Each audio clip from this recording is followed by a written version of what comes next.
A palavra de Deus diz que nós somos membros da família de Deus. E ao usar essa ilustração, ela remete-nos à ideia de que assim como há um comportamento correto dentro da família terrena, também precisamos ter a mentalidade, a forma correta de nos relacionar com a família celestial. Hoje, minha conversa com você é a respeito disso. Fique comigo.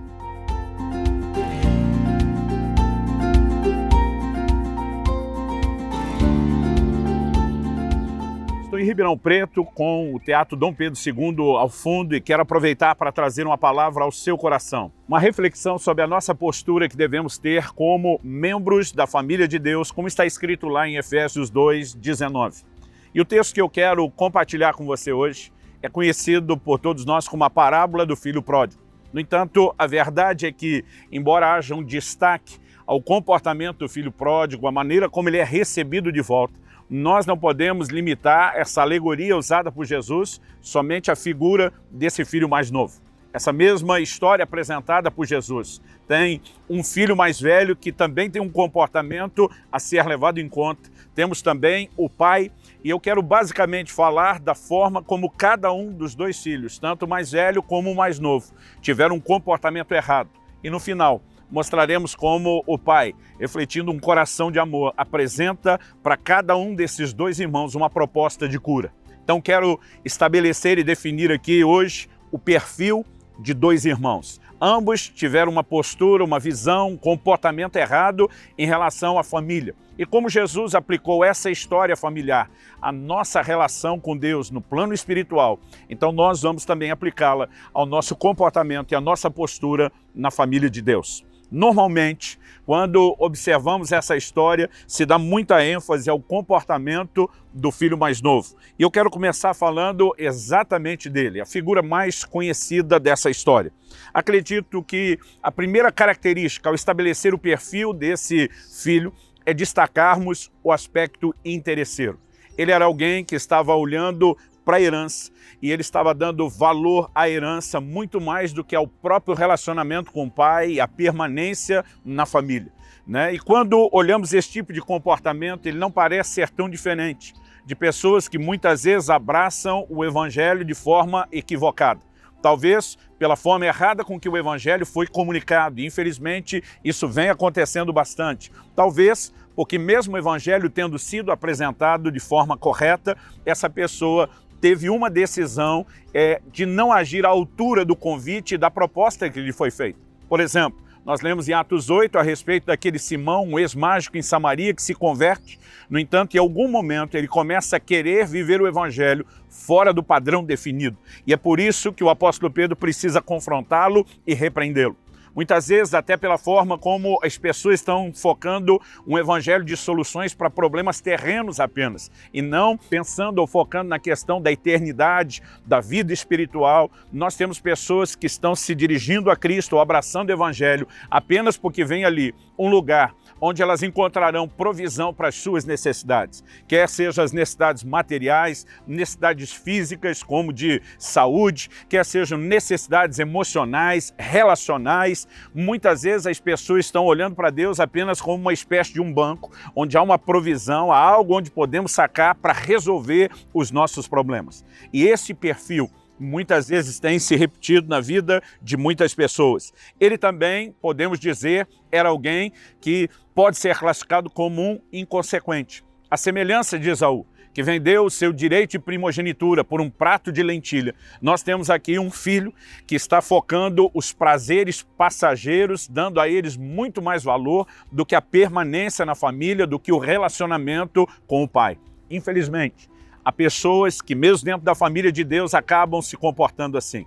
Depois, de muitos anos no ministério pastoral, eu não sei dizer quantas vezes vi essa cena se repetir. Pessoas que valorizaram os prazeres terrenos, momentâneos, e depois se viram à semelhança do filho mais novo num estado terrível, porque foram inconsequentes. Não pensaram, não avaliaram, não mensuraram o peso das suas decisões, o que isso geraria depois. Elas apenas miravam a gratificação imediata dos prazeres do mundo ou dos prazeres da carne, e acredito que esse filho mais novo também reflete esse tipo de comportamento. Podemos, ao estabelecer o seu perfil, destacar também a sua ingenuidade. Acreditar que essas pessoas, os amigos que se aproximaram dele, estivessem valorizando a sua pessoa. Quando os recursos acabaram, nenhum deles estava lá.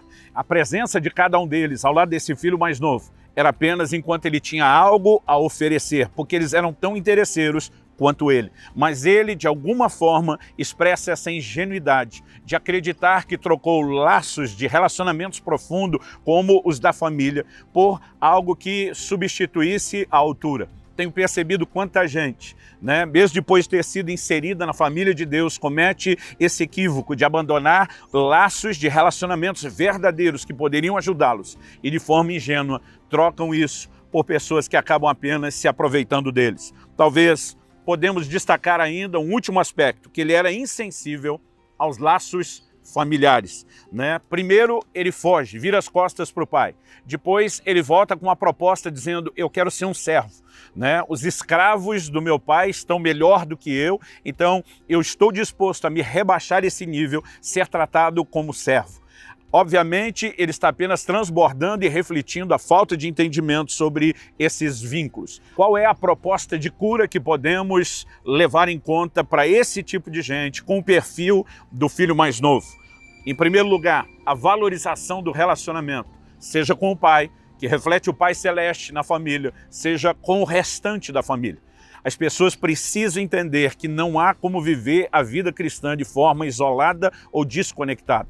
Provérbios 18:1 diz que o que se isola insurge-se contra a verdadeira sabedoria e está buscando só o seu próprio desejo. A palavra de Deus fala sobre a importância de não deixarmos de congregar, de estarmos conectados. Os relacionamentos são necessários, são importantes, não apenas para a nossa sobrevivência, mas para o nosso desenvolvimento e o crescimento espiritual.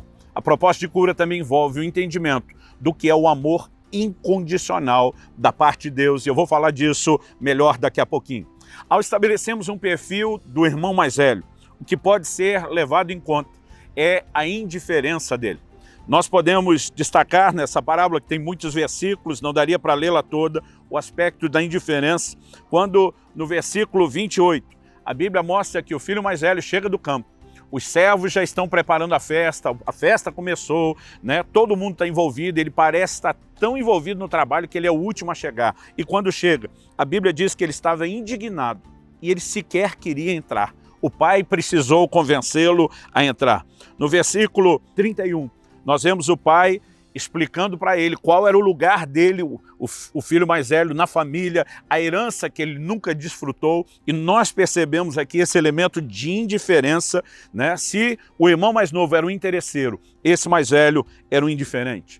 Podemos classificá-lo como um ativista, Trabalhava tanto a ponto de, mesmo havendo uma festa na família, ele não demonstrar interesse em participar daquilo. É lógico que não estamos falando contra o trabalho, Isso é parte das determinações de Deus para a vida cristã. Todos nós temos a responsabilidade de servir. No entanto, quando o servir se torna uma desculpa para que a gente permaneça desconectado da família, isolado de relacionamentos, algo de errado já está sendo trazido à tona, está transparecendo, mesmo que muitas vezes a própria pessoa não se dê conta disso. Podemos estabelecer aqui o lado indignado no perfil dele. Ele está protestando contra o comportamento do irmão, contra a forma do pai tratá-lo, É alguém que tem um olhar muito específico para dentro da família, ele define os parâmetros de justiça do que é certo, do que é errado, e ele acaba apenas se machucando ainda mais, em vez de poder experimentar aquilo que Deus tem. Podemos colocar e incluir no seu perfil o lado reclamador.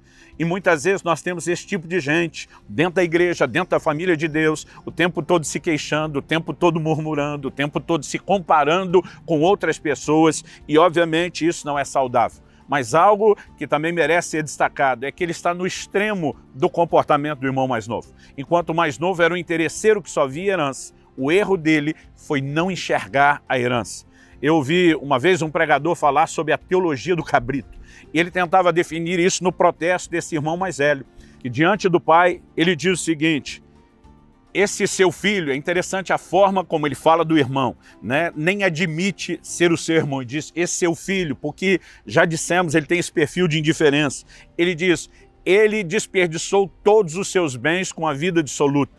O protesto do irmão mais velho é o seguinte: eu tenho te servido todos esses anos e você nunca me deu um cabrito para que eu festasse com os amigos. O pai olha para ele com a cara que a gente poderia rotular de não estou entendendo e diz para o filho, né? Filho, tudo que é meu é teu.